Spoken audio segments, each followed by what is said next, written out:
It is unlikely that Syracuse football is going to go into SMU on Saturday and actually pull off a win. They are 16.5-point underdogs over on FanDuel. It's unlikely they pull off an upset. Let's just be real here right now. It's not exactly the greatest matchup here. For Syracuse, though, to have a chance at an upset, their biggest key is to just survive the first quarter. I've said this before, and I will continue to say this on Locked On Syracuse. I think one of the overused keys in any sport, and it doesn't even matter the level, is insert team has to get off to a good start. I think that's usually pretty generic. I think it's largely based on situation and the matchup. For example, I actually said on Locked On Syracuse ahead of the Clemson game that Syracuse does need to get off to a good start against Clemson. But that was more of a psyche thing with Clemson being at 1-2 and trying to bury them at 1-3. For this game, I'm not saying that Syracuse in the first quarter, they need to get off to a 10-0 lead or a 14-0 lead. Sure, it would be nice. I think we would certainly take Syracuse getting off to a good start, but they don't have to in order to win this game. They just need to survive the first quarter. Remember that SMU is coming off a bye. And at least last year when they were coming off a bye, they were one of the best teams in all of college football with Rhett Lashley as their head coach. Whatever he's got going on over there, it worked last year coming off a bye. So I would expect that they're going to do largely the same things they did last year off a bye against Syracuse this time around. They were 3-0 last year when coming off a bye. That's a good start right there. You're 3-0. You're perfect coming off a bye. But more importantly, SMU got off to a fast start in every one of those games. They outscored their opponents in the first quarter, coming off a bye, 48-0. And so for my mathematicians out there, my math wizards that are watching and listening to this podcast, 48 divided by 3 equals 16. So on average, they led 16-0 at the end of the first quarter when they were coming off a bye. And Syracuse, look, to their credit, in the Fran Brown era, they have made some massive comebacks, unexpected comebacks. Last year, I think of Virginia Tech and Miami off the top of my head. Those were big-time comebacks.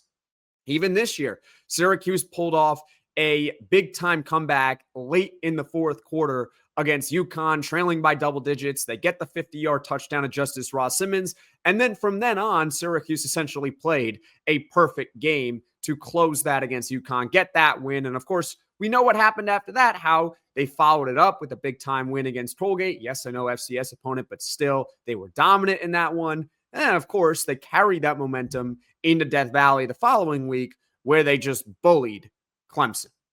We don't need to talk about what happened last week against Duke. Let's just pretend that game did not happen. So while Syracuse, to their credit, they have shown an ability to come back in games, even when you least expect it,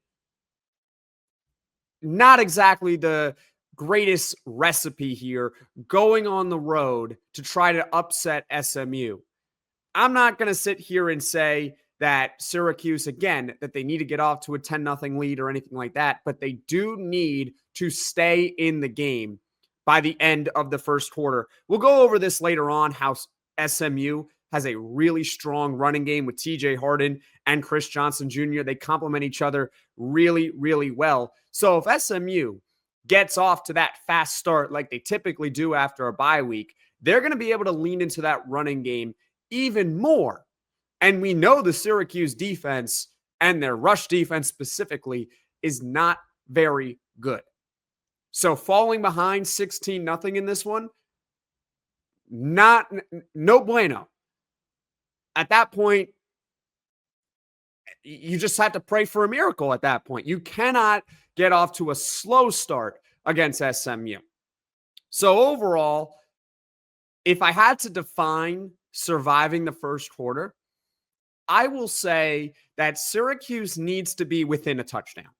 If they're within a touchdown at the end of the first quarter, I think at that point, they have a chance, because We know, again, I've repeated it so many times, that SMU typically gets off to fast starts after a bye week. If you can kind of curb them a little bit in that first quarter, well, all of a sudden, the game opens up for Syracuse. You can go look at how SMU did in quarters 2 through 4 after a bye, and you will notice a pretty significant drop-off after that first quarter. Typically, what they would do is they get off to a fast start and they just survive the rest of the way. Well, if you can somehow curb that fast start that they usually get off to, who knows what happens in quarters 2 through 4. But if you're Syracuse, you give yourself a chance at pulling off this upset.